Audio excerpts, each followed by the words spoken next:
Okay. So here I am today, this afternoon, with Melanie Phillips. We are back. Melanie, how are you? Hello, Avi. Very good to see you again. I'm afraid since we last spoke, and none of it really very good at all.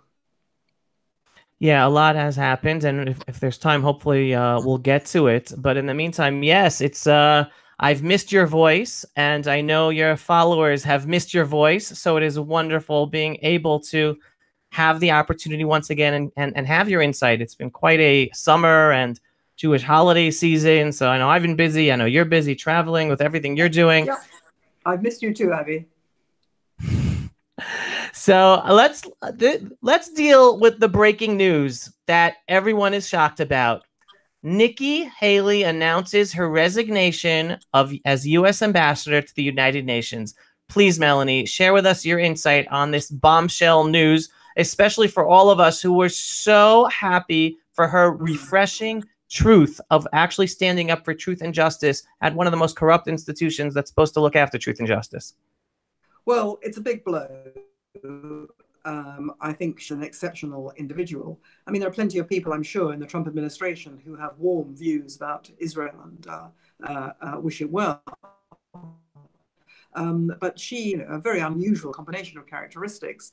She practiced what I would call muscular diplomacy based on principle. She believed in basically taking down the bad people, in holding them. She understood you had to confront and defeat them. And that shone out, like a diamond in a pile of manure, quite frankly, given that the West is so completely obsessed with appeasement and making nice to bad people in the world. It's going to be very, very sorely missed, not least in Israel, where, of course, she displayed such warm feelings, and stood up for Israel, fought Israel's corner at the United Nations in a way that very few have done. Charm, as far as one can read. So she is going to be a very, very hard act to follow.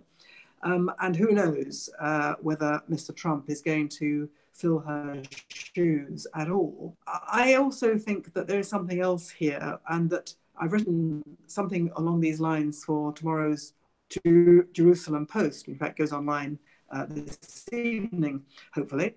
The effect that I think that uh, Nikki Haley's sterling efforts at the United Nations in telling it how the United Nations is still there.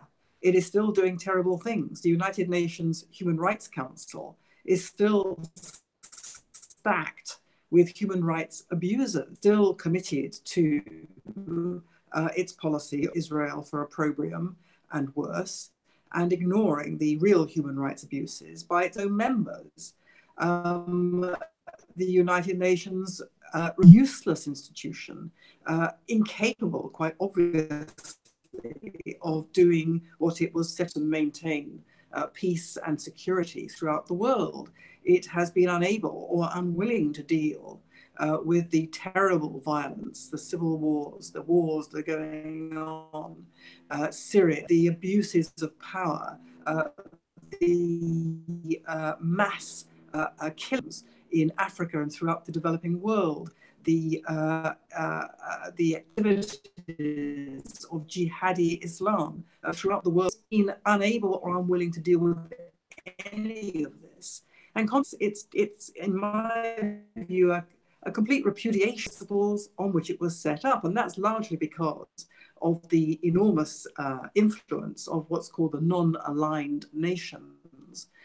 Nations which are not aligned to either East or West, which largely come from Africa or Asia, and whose principle is their animosity on their perception that they are the victims of colonialism and all the rest of it, which they associate only with the West. And consequently, the UN is now, and has been for many years, an anti-Western institution. It is being paid for by the United States and supported by the United States and Western democracies through a principle of inertia, and also through the idea that is the kind of governing idea in the West, that the United Nations, because it's the kind of a world body has an authority, a moral authority, which can't be gainsaid. So you have this ludicrous in which the world's free societies, if they are faced with threats to their own safety and security, can't defend themselves unless they have the impression of a body which is governed by tyrants and despots. Now, in my view, enough of this is not enough. America now has to ratchet up its strategy. The Trump strategy is out. Has to stop calling it out. It has to now back it up. And how do you do this? How do you basically neutralize the United Nations? Well, there have been various suggestions floating around the net, some others, but for example, you take down the funding, you defund it gradually. Okay, that's one thing you do. Another thing that you revise the Security Council membership. Somebody on the net suggested that, well, why is France still on it? France is no longer a world power, a horrible country. Why not get rid of France and bring on India? Okay, that's a very good idea. Is that possible? I don't know. Another idea is, you fight for all these terrible resolutions singling out Israel for a program should be followed by corresponding resolutions identifying, for example, Australian colonial power committing abuses, the terrible colonial history of the United Kingdom, and so on and so on. In other words, you basically take down the United Nations, you neutralize it, you prevent it from ever again having the power to harm Israel, America, and free world, and to empower, as it is doing, the evil regimes in the world. I don't know how you do it, but I think that should be the strategy. And I think, Nikki Haley's departure should signal a change, a step change strategy to the United Nations.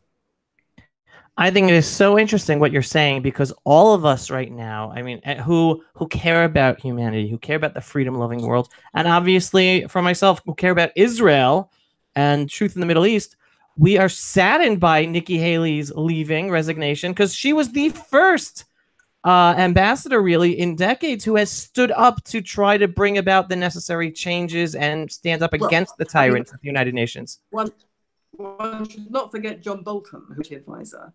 Correct. And he stood up for Israel and was incredibly pugnacious in doing so. And in detail what he was doing at the UN, he seemed to me to be doing a pretty good job in telling them what was wrong with them. But it is said that he made no friends. He made a lot of enemies. About Nikki Haley and why she was so unusual. She achieved what she had by giving it to them, straight between the eyes, but with charm. And she made friends and she made allies, and even among her opponents, there was a great deal of affection or respect for her, and that's quite a trick to pull. And the other, I mean, I totally accept your correction of adding in John Bolton, but I think the major difference is President Trump is not President Bush that John Bolton worked under. So Nikki Haley had much more leeway than even a John Bolton had back under Bush. Absolutely right. So my question is basically what I hear you saying is, now we're saying, oh my God, we just left, we're just losing Nikki Haley.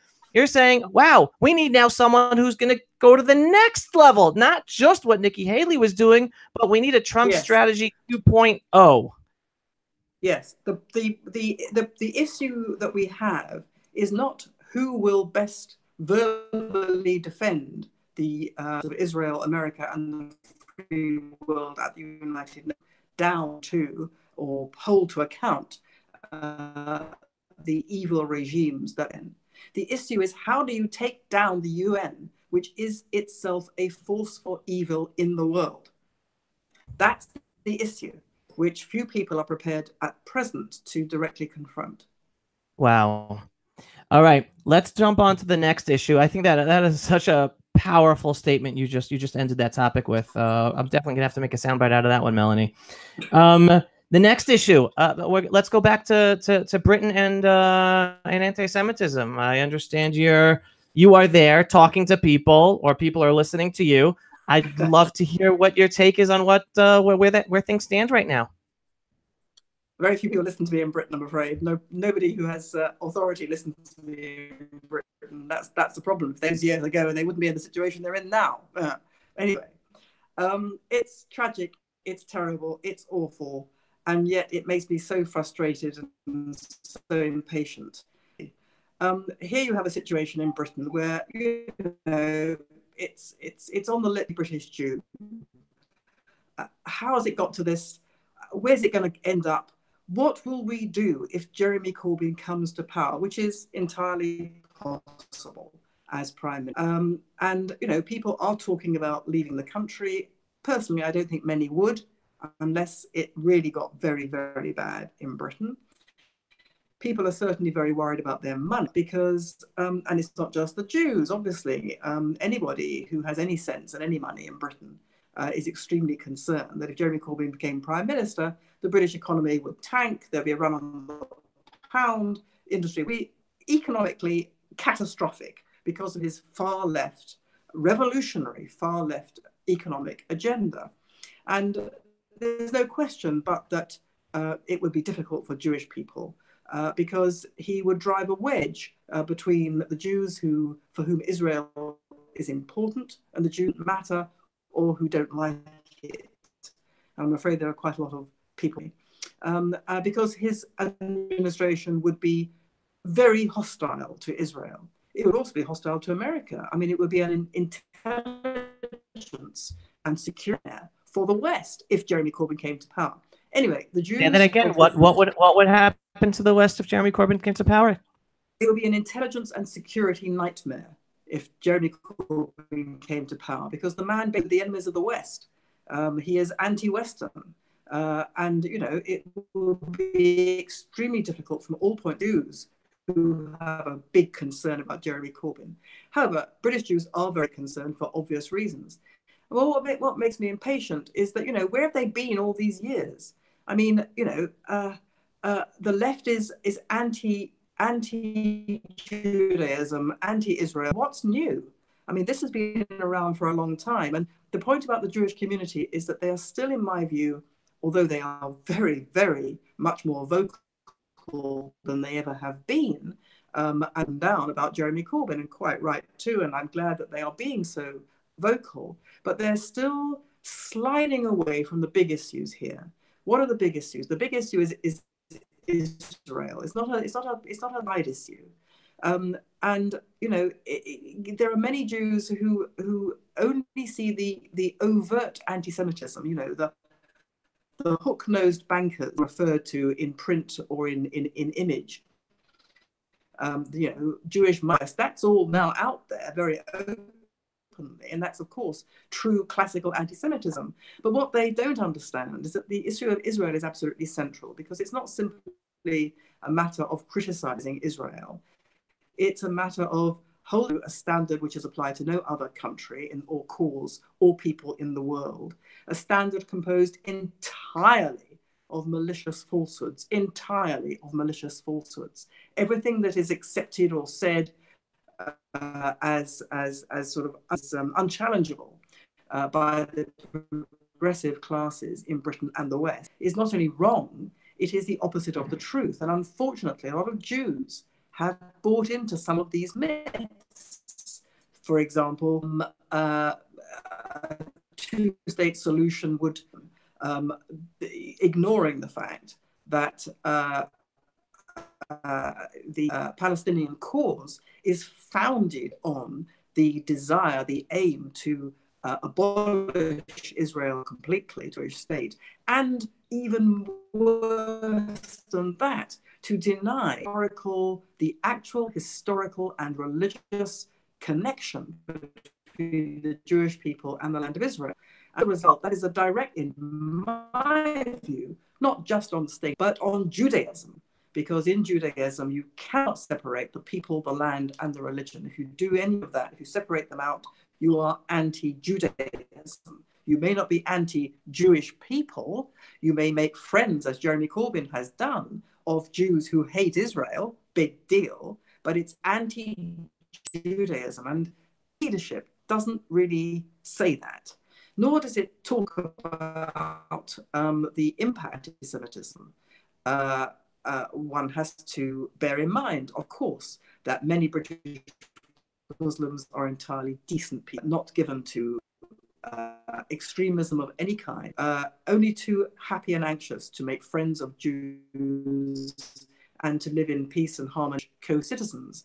But one would be to ignore the rampant anti-Semitism in the Muslim world, including in the British community. And this is something that the British Jews will not discuss. Who mentions it, like myself, is immediately called an Islamophobe by the British Jewish community leadership. So this denial, I think, is terribly important because, as we have discussed many times, if you deny the essence of a problem, to simply perpetuate that problem.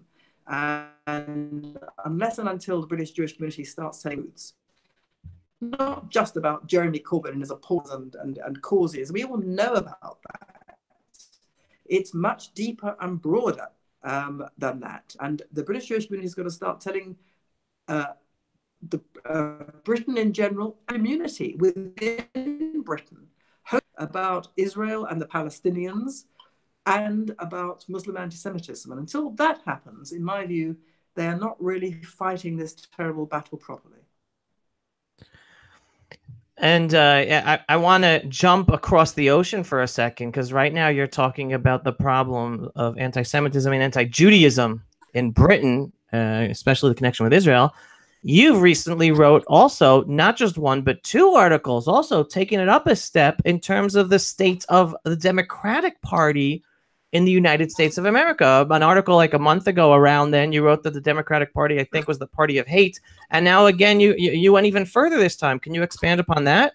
Yes, I wrote a post on my website, melaniephillips.com, a few days ago, in the wake of the terrible Kavanaugh confirmation hearings circus,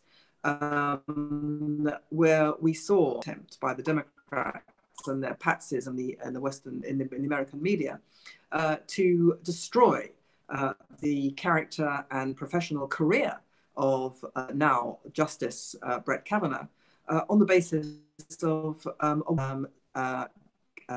smear job, character assassination, the accusation that he had sexually assaulted this woman who came forward. Her story fell to pieces. It was full.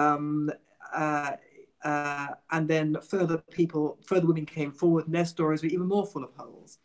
And nevertheless, among the Democratic Party and its supporters, the assumption was that any woman who makes an accusation against a man of sexual misconduct is to be believed. They are telling the truth, and the man is axiomatically guilty. This is a kind of Me Too problem that is, of course, broader than the Kavanaugh controversy in itself.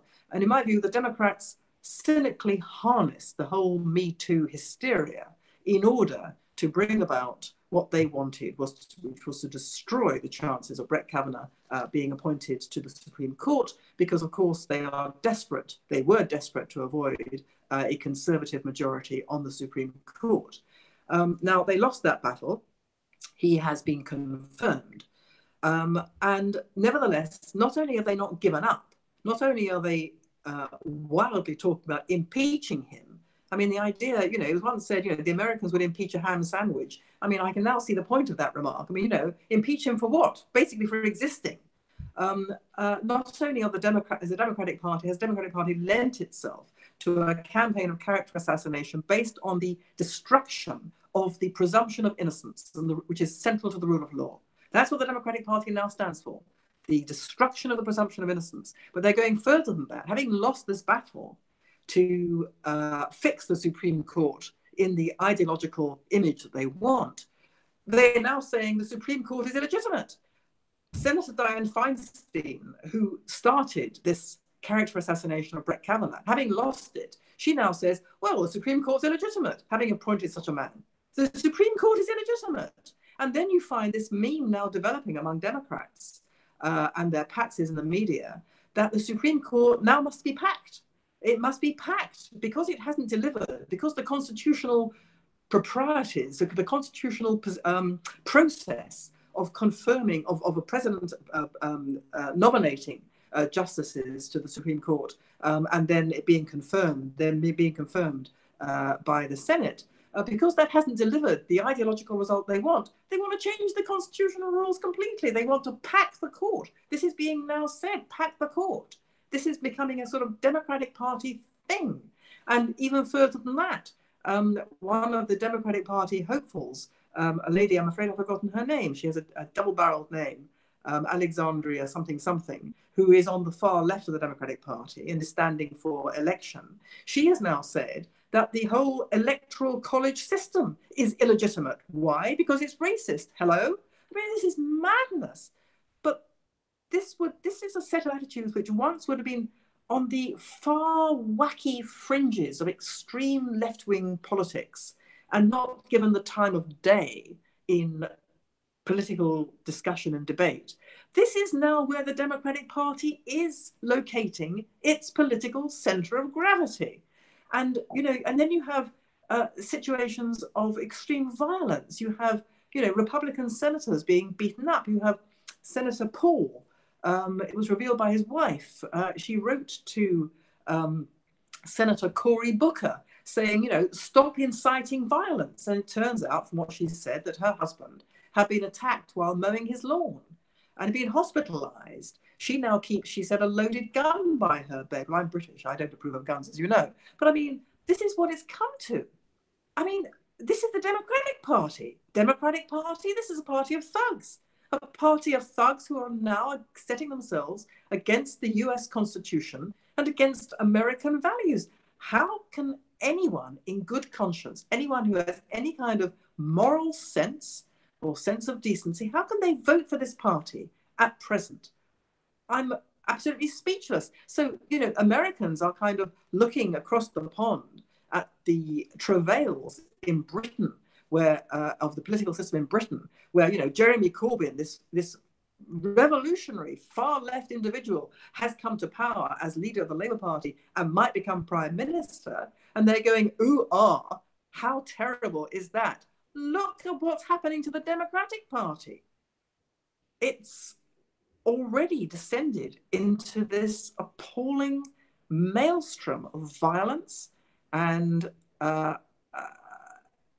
deeply anti-democratic and, I would say, sort of Soviet-style totalitarianism.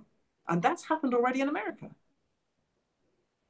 Right. Wow. All right. So it's interesting how we're going in this progression. It's a sad progression, and this is going to be the last issue. We have like another 2-3 minutes to finish up with. But here we started with the anti-Semitism, anti-Judaism, the centrality of Israel as this hatred in Britain. You just went on to the Democratic Party and the hatred that's developing there towards the Constitution and other things. And now I'm going to ask you about Israel. Just today, we had another terror attack, somebody critically wounded in a stabbing attack.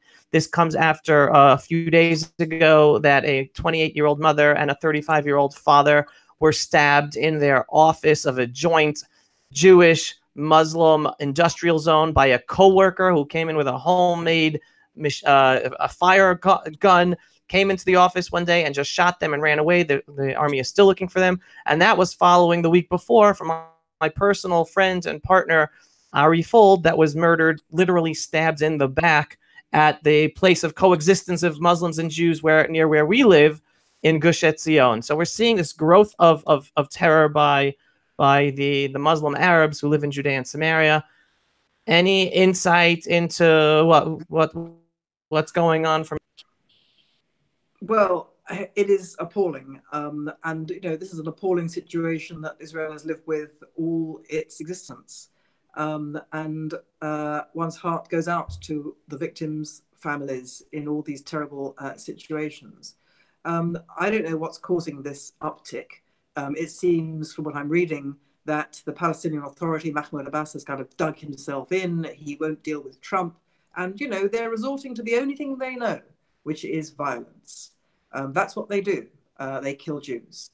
Now the issue is this, that until this point, the West, including the United States, and including those countries in the West which are friendly to Israel, have been funding this.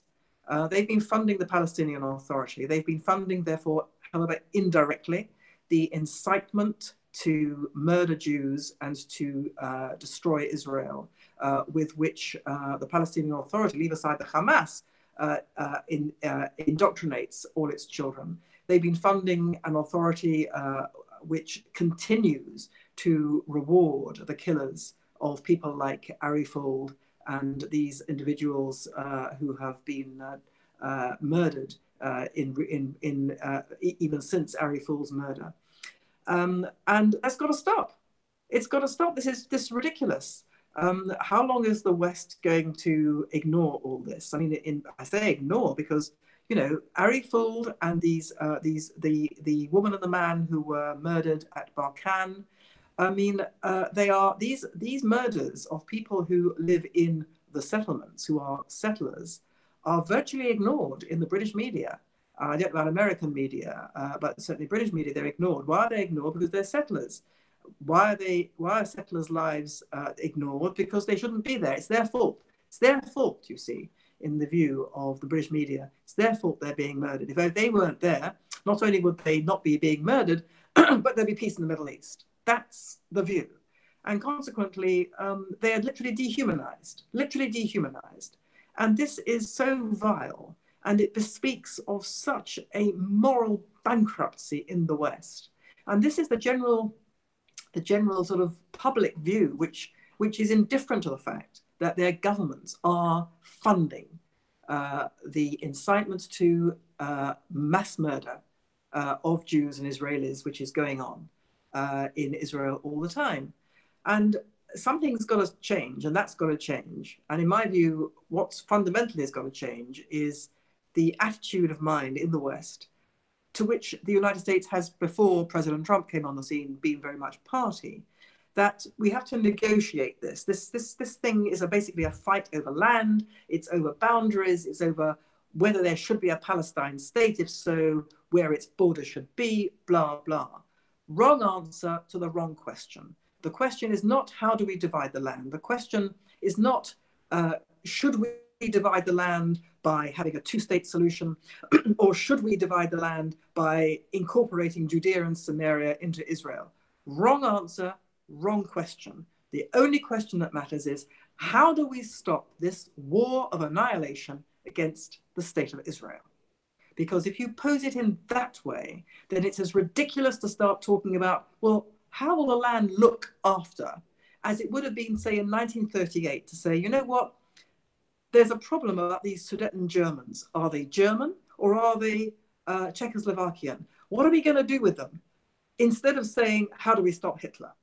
It's that situation. When you have an unconscionable agenda being prosecuted, and the Palestinian cause is an unconscionable agenda, it involves inescapably the destruction of Israel. And until and unless the West understands that fact, and until and unless they understand that while they deny that, while they reposition the whole, or reconstitute the whole war against Israel as a conflict over a fight over territory, they are themselves party to the campaign of delegitimization, destruction of Israel, and the mass murder, the intended mass murder of as many Israeli citizens as possible. The West, Europe, and America are party to it. And that's what's got to change now. I mean, other things got to change as well, but that is an essential first step, because the Palestinian cause depends now on one thing. We can see how the Arab world no longer supports the Palestinian cause, if it ever did. We all understand why in the region alliances have shifted. So the one weapon that the Palestinians now have is the support of the wretched Europeans and elements in America as well. And that's what's got to change. By the way, I'm happy you brought up the misdiagnosis of the world to the conflict here, and everyone thinking it's just a land conflict and therefore a land solution is it.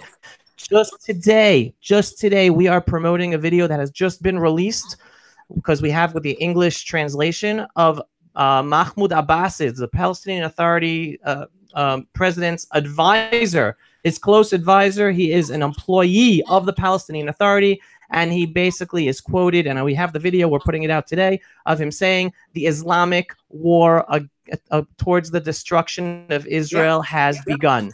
Yep.